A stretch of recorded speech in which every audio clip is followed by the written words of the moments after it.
আমাদের দেশের বহু ইয়াং ছেলে মেয়ে আছে যারা খেলাধুলায় ভালো।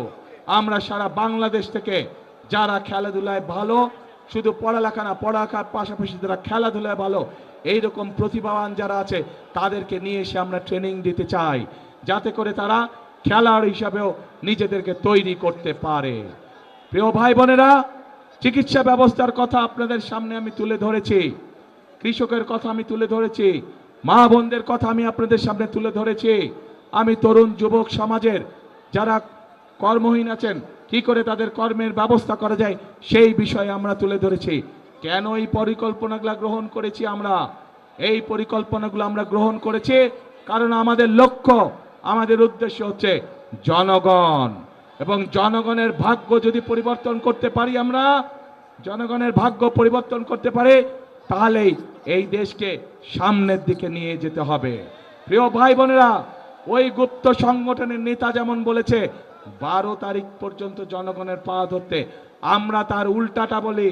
আমি আমার নেতাদেরকে, আমি আমার কর্মীদেরকে বলি 12 তারিখ থেকে না, আপনারা 13 তারিখ থেকেও আগামী 5 বছর জনগণের পা ধরে থাকবেন। কারণ আমরা দেখেছি জনগণের শক্তি যার পিছনে না থাকে, জনগণের সমর্থন যার পিছনে না থাকে, তার পরিণতি কি হতে পারে 5 তারিখ 5ই আগস্ট আমরা সমগ্র দেশবাসী প্রত্যক্ষ করেছে।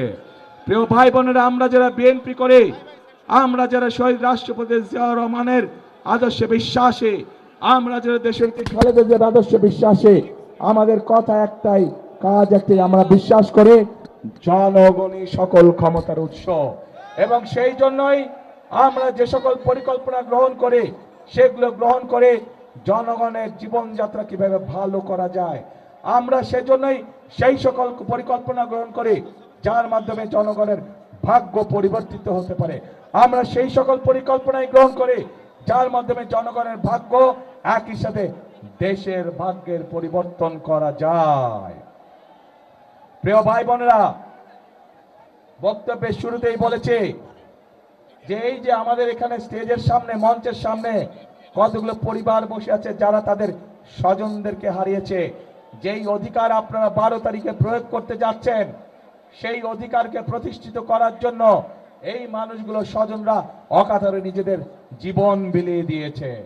এখন প্রিয় ভাই বোনেরা, এই যে যারা শহীদ হয়েছে, যারা নিজেদের জীবন বিলিয়ে দিয়েছে, এই মানুষগুলোর আত্মত্যাগের মর্যাদা যদি দিতে হয়, তাহলে অবশ্যই আমাদের দেশকে পুনর্গঠন করতে হবে।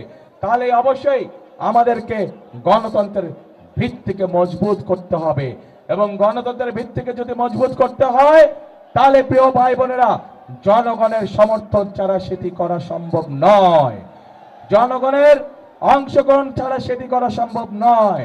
এবং জনগণের অংশগ্রহণ মানে 12 তারিখ সকাল থেকে আপনাদেরকে সতর্ক থাকতে হবে যে আপনাদের এই অধিকার কেউ যাতে ছিনিয়ে যেতে না পারে।